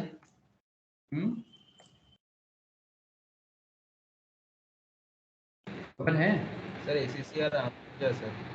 और सॉरी, अल्ट्राटेक नहीं, sorry, ACC and Ambuja. ACC and Ambuja, इसको अदानी ने ले लिया, ठीक है? बहुत अच्छा किया। 13 बिलियन के आसपास का खर्चा करके कंपनी ने ये किया सर। 13 बिलियन का खर्चा करके कंपनी ने ऐसा किया। तो जैसे कि आप एक लॉक बॉक्स सिस्टम का हिसाब देख रहे हो, तो यहाँ पर भी ये चीज भी एक इम्पॉर्टेंट है sir. About 57% of SCC Limited and 63% in Ambuja Cement Limited have been encumbered for the benefit of certain lenders and other finance parties. ठीक है? Billionaire Gautam Adani's group placed shares valued at about 13 billion in two Indian cement firms just days after it completed the acquisitions from Holcim Limited. Sir এটা নয় sir, এটা sir plays করে দিয়েছে আজকে সন্ধ্যাবেলা এটা খবর। ये कौन सा? ये प्लेज किया? कौन सा? क्या प्लेज ওই किया? অ্যাকুইজিশন করে ওই শেয়ারটাকে প্লেজ করে দিয়েছে ডিএফ এর জন্য। अच्छा, मतलब इस शेयर को प्लेज करके लोन ले रहे हैं। হ্যাঁ স্যার বড় করবে বলে। हाँ, अच्छा, मैंने अभी तक इसका खबर ही नहीं देखा, आप लोगों को बताते बताते निकल के आ गया। चलो बढ़िया है, मतलब बिजनेस बेसिकली अपने एसेट दिखा के लोन ले रहे हैं, चलो बढ़िया है। तो कहने का मतलब मेरा यही है, मैं आपको अभी ज़्यादा डिटेल्स में नहीं जा सकता यहाँ पर, इतना मौका नहीं है इस पॉइंट पे, लेकिन बस इतना कहना चाहता हूँ कि जब भी कोई बिजनेस अपने प्रोजेक्ट के बारे में कुछ करता है, अपने बिजनेस के बारे में कोई डिसीजन लेता है, तो उसमें उसका कॉस्टिंग कितना पड़ेगा या फ्यूचर में बेनिफिट कितना दे सकता है, ये सारा चीज डिसीजन लेके ही तभी जाके फाइनेंशियल डिसीजन लिया जाता है सर। ठीक है, सो आई होप कि आपको बात समझ में आ रहा है कि फाइनेंशियल डिसीजन कैसे काम करता है। तो यहाँ पर एक सिंपल मनी कलेक्शन या ट्रेजरी मैनेजमेंट का कॉन्सेप्ट था, और आप लोगों ने देखा कि कैसे मनी मैनेजमेंट एंड ट्रेजरी मतलब treasury management and cash management concept में ये लॉक बॉक्स सिस्टम कैसे कंपनी को लेना चाहिए कि नहीं चाहिए, इसके बारे में बात की। यही चीज अगर ज्यादा कलेक्शन होता तो शायद कंपनी के लिए बेहतर साबित होता, है ना। अगर कलेक्शन अमाउंट और ज्यादा होता तो कंपनी के लिए ये बेहतर होता, लेकिन कलेक्शन अमाउंट कम है सर। अच्छा, और एक एग्जांपल मैं दे रहा हूँ, आप मेरे साथ करो तो।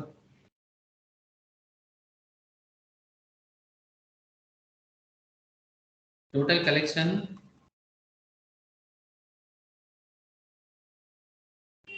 During the year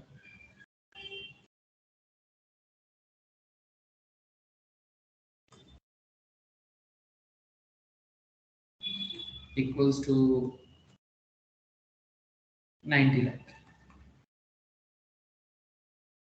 Farm operates 48 weeks in a year.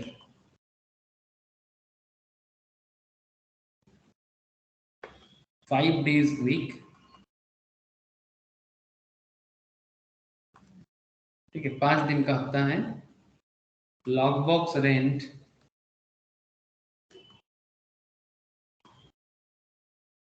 7,000 per month. Annual fees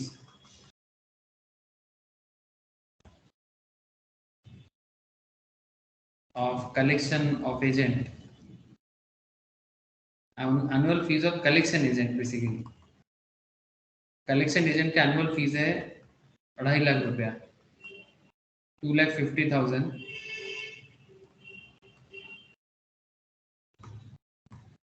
opportunity cost 10%। If lockbox is expected to speed up collection by 5 days,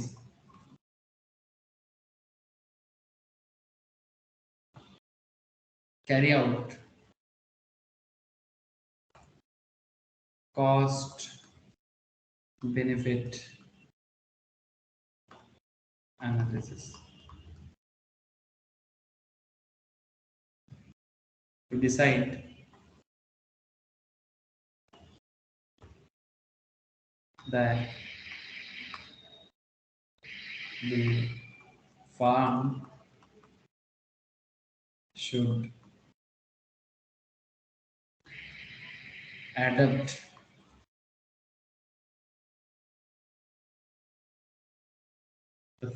adapt lockbox system or not.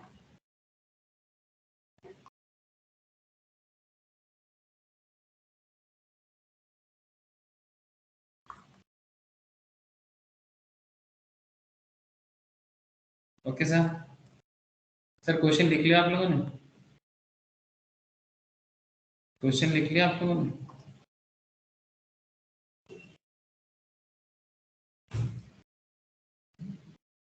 दो minute time दे रहा हूँ sir, करके बताइए मुझे एक बार।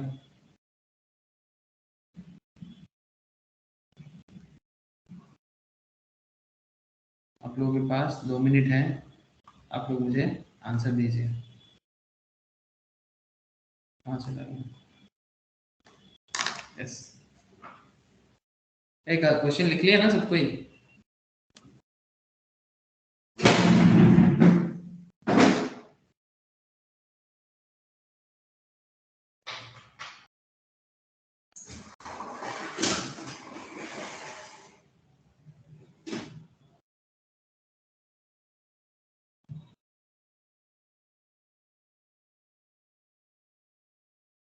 बोलो sir. नील, नंदिनी, तोथा, ज्योति कर रहे हो कि नहीं?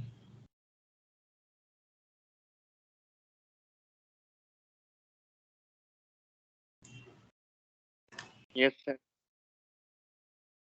ऐसा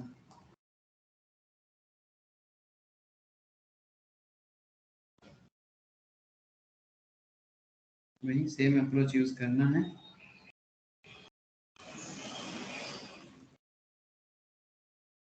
बेनिफिट देखो, कॉस्ट देखो, बेनिफिट देखो, कॉस्ट देखो।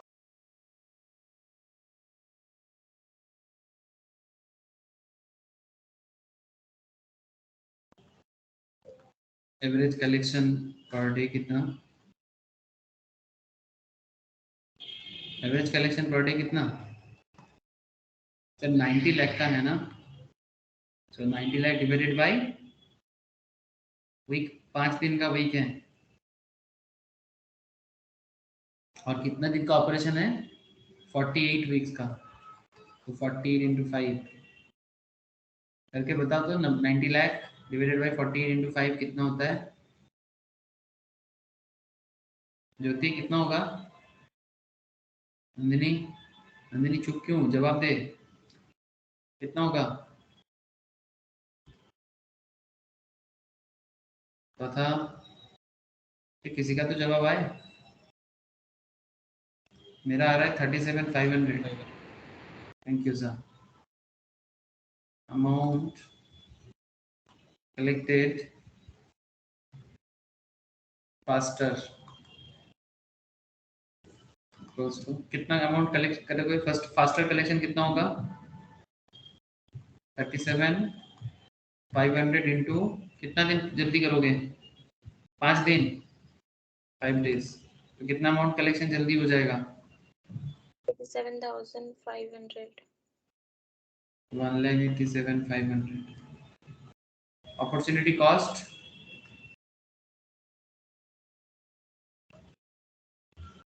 सेविंग्स कितना कर लोगे?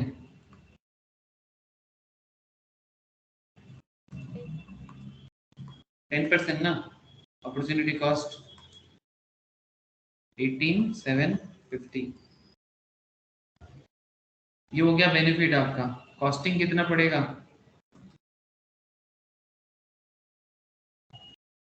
कॉस्ट कितना पड़ जाएगा? लॉक बॉक्स रेंट कितना है?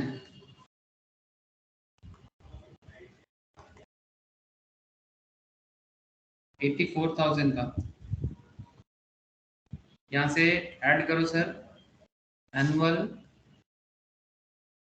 Fees of collection agent.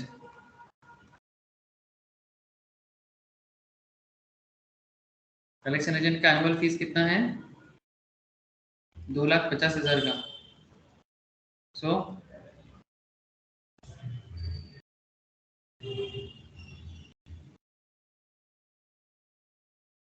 अच्छा, रेंट के बारे में कितना बोला था मैं, सही लिखा ना? रेंट कितना बोला था? 7,000 करके 12 महीने का, 84,000 सही किया था। तो 2,50,000 प्लस 84 कितना हो जाएगा सर?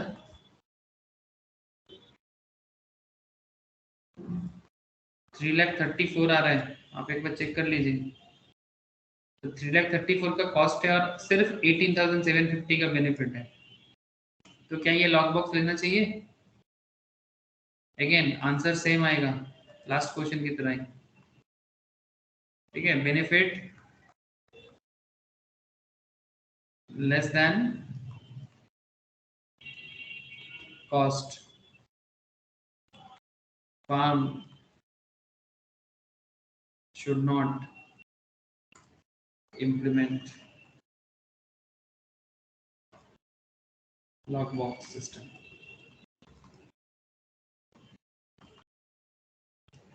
ठीक है, कलेक्शन फास्टर करना बोलने से नहीं होगा, जल्दी दीजिए जल्दी दीजिए जल्दी दीजिए बोलने से भी नहीं होगा, ठीक है। और उसके लिए आप कोई टेक्निक भी यूज करोगे, that is also not enough, ठीक है, that is also not enough. Costing का क्या कॉन्सेप्ट है, बिजनेस को क्या फायदा है नहीं है वो भी देखना चाहिए, अदरवाइज बात नहीं बनेगा सर। तो treasury management and cash management के अंदर ये एक इम्पॉर्टेंट पार्ट था सर, जो मैंने आपको अभी यहाँ पर बताया। तो बिजनेस को नॉर्मली जब कोई बिजनेस कैश कलेक्शन या एक्सेलरेट करना चाहता है, ठीक है, तो उसका डिफरेंट काइंड ऑफ वो कोशिश करता है। बिलिंग फ्लोट जैसे देखो, an invoice is the formal document. Billing float क्या होता है? An invoice is the formal document that the seller prepares and sends to the purchaser as the payment request for goods sold or service provided. The time between the sale and the mailing of the invoice is known as billing float, ठीक है, ये समय लगता है। Mail float, this is the time when a check is being carried by post office messenger service or other means of delivery. check processing float, bank processing float, ये सब में क्या है, टाइम लगता है, ठीक है। इस टाइम को कम कैसे करना है, उसको करने के लिए मैंने आपको दो कॉन्सेप्ट बताया, ठीक है, दो कॉन्सेप्ट मैंने आपको बताया, ठीक है। एक डिसेंट्रलाइज सिस्टम करना है दोनों में, ठीक है, डिसेंट्रलाइज कलेक्शन सिस्टम जिसमें concentration banking and lock box system, these are very popular in big business. But now there is a big question, collection तो जल्दी करने के चक्कर में पैसा खो ना जाए इसका भी देखना चाहिए, लेकिन अगर मेरा कलेक्शन भी जल्दी हो रहा है और मेरा कॉस्ट भी मैनेज हो पा रहा है, तो बिजनेस को ऐसा कॉन्सेप्ट को अप्लाई करने में देरी नहीं करना चाहिए। कंट्रोलिंग पेमेंट के बारे में क्या बात है? An effective control over payment can also cause faster turnover of cash. This is possible only by making payment on the due dates, making excessive use of draft instead of checks, ठीक है, draft या bills of exchange का use करें check की जगह, ठीक है, due date में पेमेंट करें। Availability of cash can be maximized by playing float. In this, a firm estimates accurately the time the float period is to its advantage by issuing more checks but having in the bank account only so much cash balance as is well sufficient to honor those checks which are actually expected to be presented on a particular date. Also, the company may make payment to its outstation suppliers by check and send it through mail. The delay in transit and collection of the check will be used to increase the float. मतलब business हमेशा देरी करके payment करेगा और एकदम last date पे payment करेगा sir, यही सजेशन यहाँ पर दिया जा रहा है, ठीक है, यही सजेशन यहाँ पर कंट्रोलिंग पेमेंट के बारे में दिया जा रहा है। लेकिन सर इसको थोड़ा सिंपल भाषा में, है ना, आसान भाषा में समझना है। तो सर क्या हेडिंग का किया जाए, क्या हेडिंग किया जाए? How to slow down payments, how to slow down payments. Collection जल्दी करो अच्छी बात है, बट पेमेंट स्लो डाउन करो ये भी एक बहुत अच्छी बात है, ठीक है। सो techniques,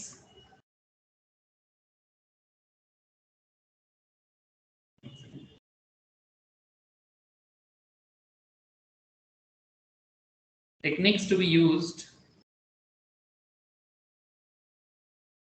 in this regard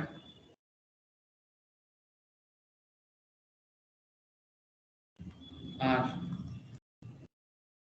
point A, centralized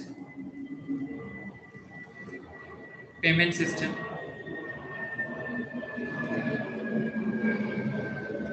आप एक अपने बिजनेस के अंदर सेंट्रलाइज पेमेंट सिस्टम रखो। कलेक्शन के टाइम पे डिसेंट्रलाइज कर सकते हो, बट पेमेंट के टाइम पे सिंगल विंडो से पेमेंट होगा, ठीक है, पेमेंट 1000 जगह से नहीं होगा, एक जगह से पेमेंट होगा, ठीक है। कलेक्शन के टाइम पे 10 जगह से कलेक्शन होगा, बट पेमेंट के टाइम पे एक ही जगह से पेमेंट होगा, हर जगह से पेमेंट नहीं होगा। पे when due,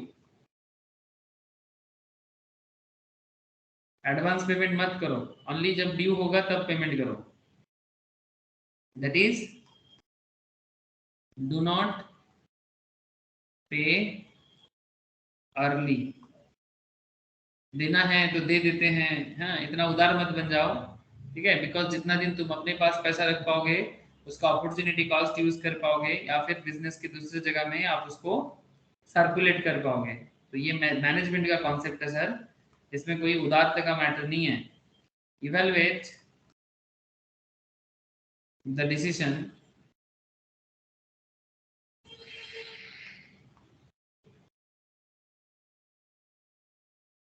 of whether to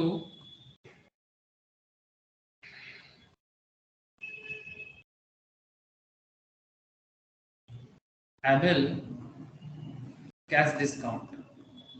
sir आप लोग जब जर्नल एंट्री सीखते हो एकदम बेसिक्स ऑफ अकाउंट्स में, ऐसे मेरा live basics of accounts class वापस मैंने स्टार्ट किया, कुछ डिमांड था स्टूडेंट्स का, इन लोगों का बेसिक्स बहुत ही वीक है या फिर एकदम जीरो बैकग्राउंड है, इसलिए मैंने फिर से बेसिक्स ऑफ अकाउंट स्टार्ट किया। बेसिक्स ऑफ अकाउंट्स में एक चीज आप लोगों को स्टार्टिंग में ही सिखाया जाता है कि क्या डिस्काउंट एंट्री, ठीक है, क्या है डिस्काउंट एंट्री। दो तरह का डिस्काउंट होता है, एक को कहते हैं ट्रेड डिस्काउंट और दूसरे को कहते हैं कैश डिस्काउंट, है ना सर। ट्रेड डिस्काउंट जो बिजनेस आपको उसका मार्केटिंग स्ट्रेटेजी का पार्ट है। जैसे अभी दुर्गा पूजा का टाइम है, अभी दुर्गा पूजा का टाइम है, कंपनी बड़ा बड़ा ऑफर छोड़ता है।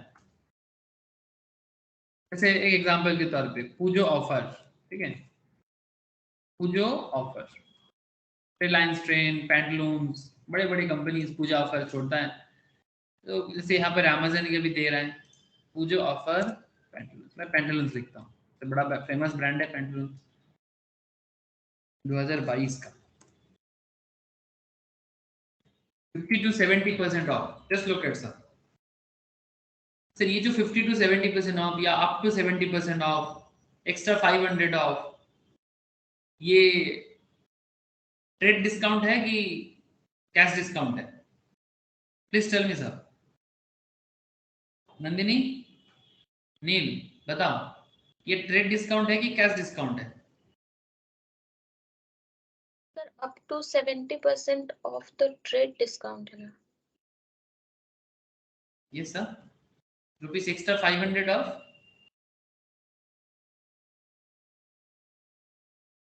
Cash discount. नहीं सर ये भी ट्रेड डिस्काउंट है, ये सारा चीज ट्रेड डिस्काउंट है।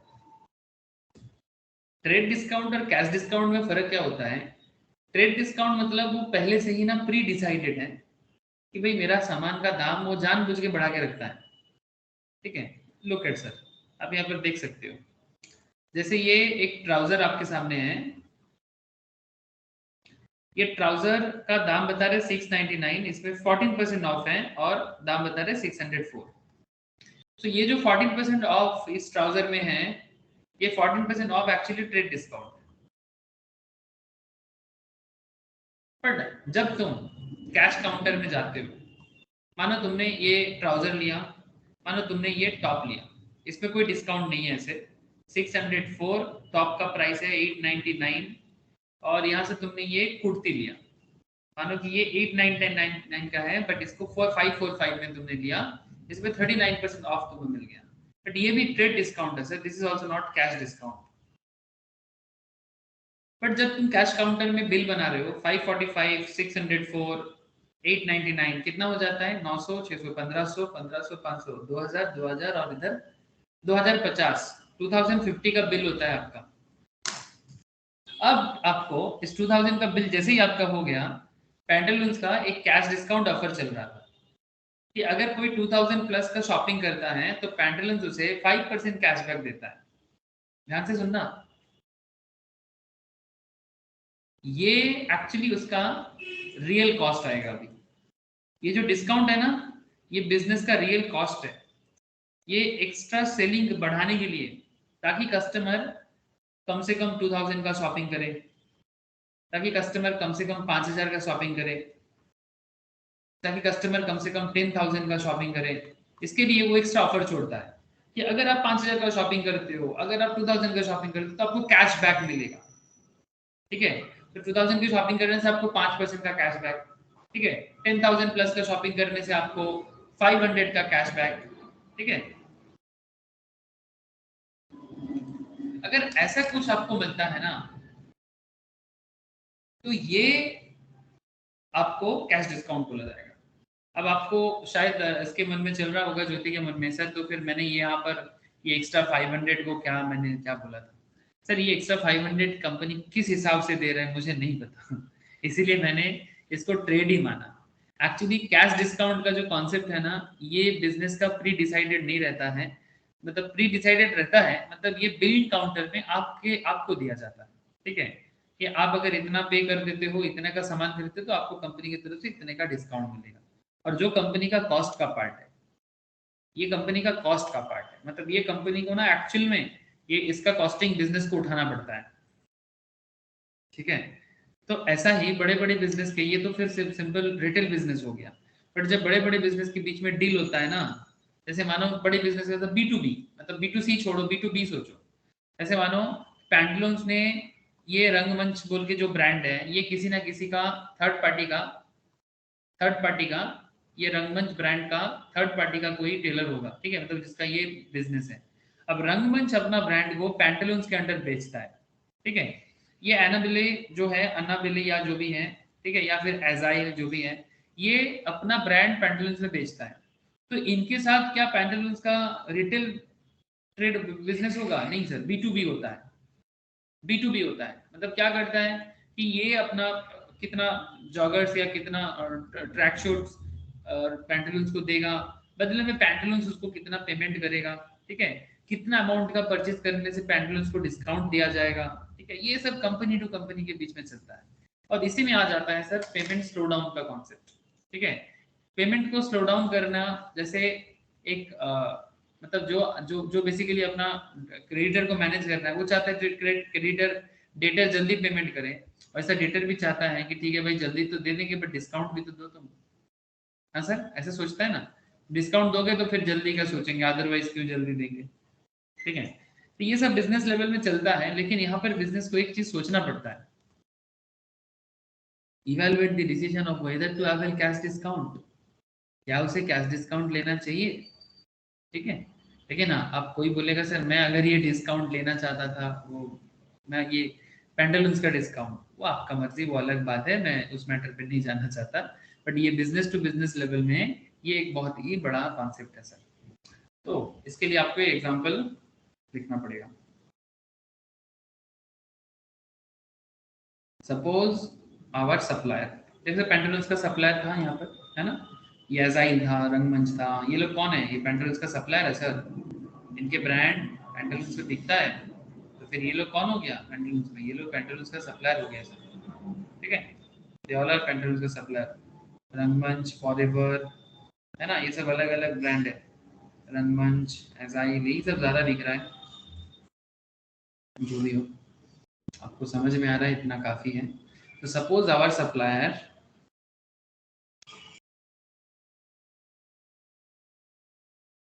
offers us the following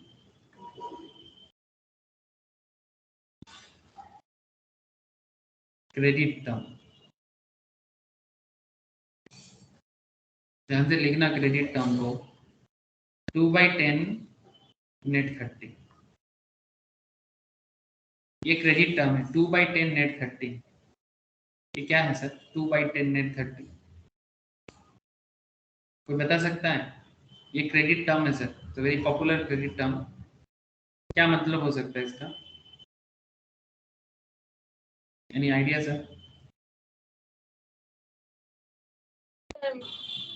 शायद डेटर पीरियड अगर 30 डेज का है और मतलब थोड़ा अर्ली पेमेंट किया तो 2% डिस्काउंट।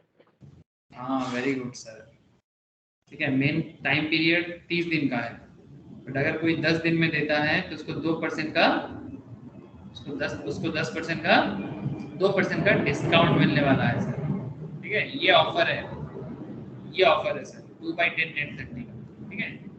क्रेडिट टर्म है 2/10 नेट 30, नॉर्मली 30 डेज का टाइम पीरियड है आपका, बट अगर आप 10 दिन में पेमेंट करते हो तो बिजनेस आपको 2% का डिस्काउंट देगा। वेरी गुड ज्योति, वेरी गुड। आगे लिखिए sir, this means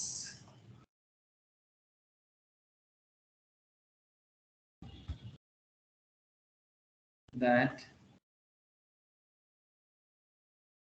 we are supposed to pay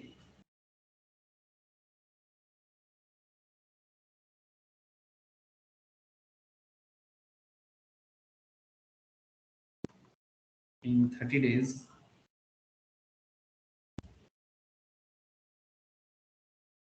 credit period.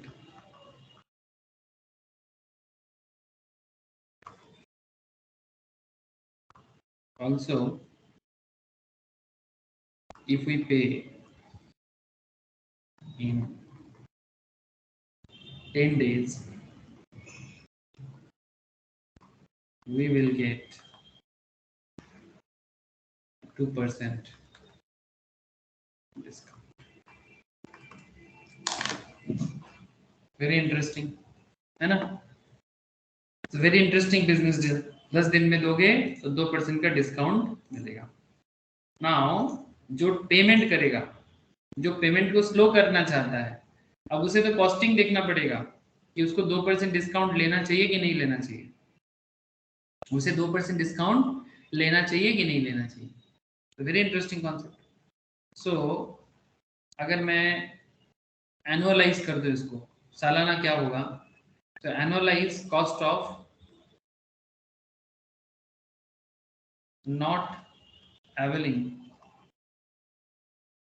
Discount.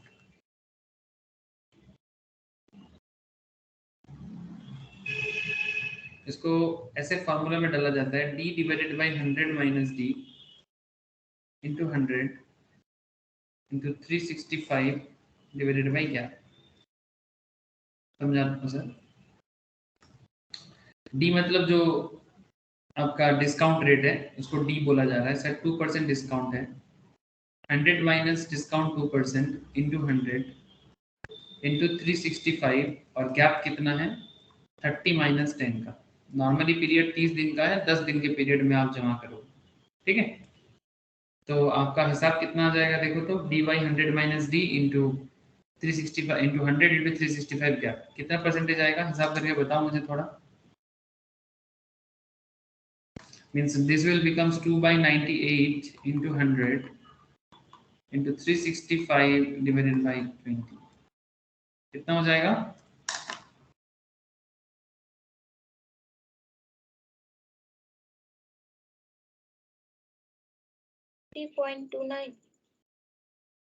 Sir 29. 2 by 98 into 365 by 20 into 100. ठीक से बोलो. 2 by 98 into 100 365.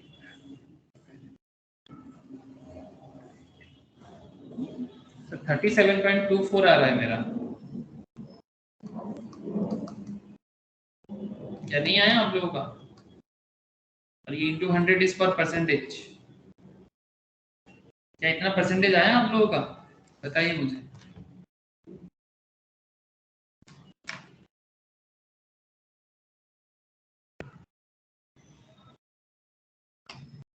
नहीं आया 37.24?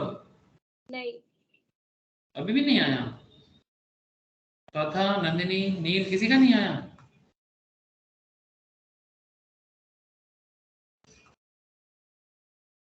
चौथा कौता है इससे रे?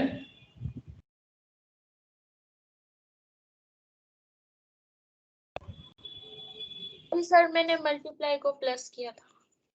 ओह अच्छा. ऐसे चौथा नंदिनी, बाकी लोगों का कितना आया? नील 37.24. This should compare with 25 এসছে আমার. ঠিক আছে. This should compare with firms cost of funding. ये फर्म को अपने कॉस्ट ऑफ फंडिंग के साथ कंपेयर करना चाहिए. अगर कॉस्ट ऑफ फंडिंग लोअर है, ठीक है, तो लेना चाहिए, अदरवाइज नहीं. मैं केस बता देता हूँ क्या होता है. Case 1, if funding cost say 9% is less than 37.24%। और फंडिंग कॉस्ट 9% है, ठीक है। मतलब जहाँ पर आप अपने फंड को लगा के रिटर्न सोच रहे हो, तो फंडिंग कॉस्ट अगर 9% है और आपका 9% अगर फंडिंग कॉस्ट अगर आपको यहाँ पर 37.24 आ रहा है, तो हमें क्या करना चाहिए? लेना चाहिए कि नहीं लेना चाहिए? हमें डिस्काउंट लेना चाहिए कि नहीं लेना चाहिए? 9% is less than 37.24. We should ability discount sir ले लेंगे। हाँ, वेरी गुड सर। हमें डिस्काउंट लेना चाहिए अगर मेरा फंडिंग कॉस्ट 9% है और मेरा इधर का कॉस्ट मेरा 37.24 आता है, we must avail the discount. But अगर if case 2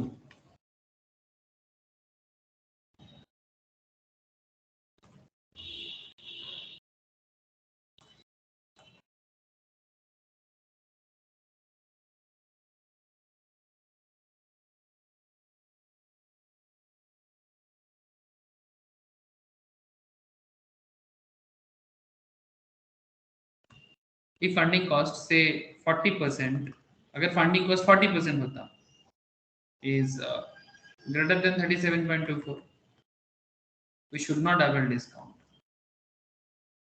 We should not take discount लेके हम लोगों का फायदा नहीं होता। should not take discount, and अगर डिस्काउंट नहीं लेना है तो क्या करना है? and we should pay on the 30th day, last दिन पे देंगे। जितना दिन हो सकता है पैसा को अपने पास होल्ड करके किसी दूसरे जगह में फंड में लगा देंगे, ठीक है। अगर फंडिंग कॉस्ट अगर मेरा 40% होगा तो फिर हम फालतू में 37.24 क्यों लेंगे? लेकिन फंडिंग कॉस्ट मेरा 9% है, तो उससे अच्छा है कि मुझे यहाँ पर बेनिफिट मिल रहा है, तो हम इसी को लेना चाहिए हमें, है ना सर। सेक्शन 5 इसका एक अलग कॉन्सेप्ट है, इन्वेस्टमेंट इन मार्केटेबल सिक्योरिटीज।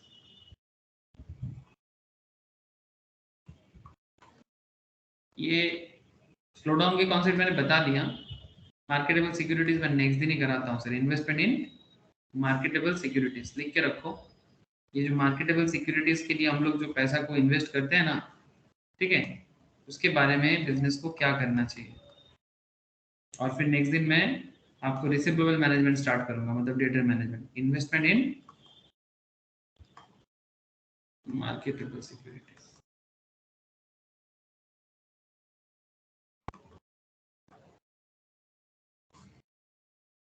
लिख के रखो सर, ठीक है। कंट्रोलिंग पेमेंट भी बता दिए एग्जाम्पल के साथ। अच्छा, मैं ये नोट शेयर करूंगा, यहाँ पर भी काफी सारा इलस्ट्रेशन मिलेगा आपको, आप इसका भी सॉल्व करने का जरूर ट्राई कीजिएगा, हो जाना चाहिए, ठीक है। जैसे सिखाया वैसे ही ट्राई करना, ठीक है। और कैश बजट का भी कुछ मिलेगा, आप उसे भी ट्राई करना सर, ठीक है। मॉडल्स मैंने करवा दिया, so no issue with that. बस आपको इन्वेस्ट मार्केटेबल सिक्योरिटीज के बारे में नेक्स्ट क्लास में मैं आपको बताता हूँ कि कैसे मार्केटेबल सिक्योरिटीज को मैनेज करना चाहिए। उसका क्वेश्चंस भी नेक्स्ट क्लास में ही कराएंगे, ठीक है। आज छोड़ देते हैं सर। ओके, ज्योति, नील तथा क्लियर ना? Yes sir. ओके, ठीक है सर, बाय फिर। Good night. Good night sir. Okay sir.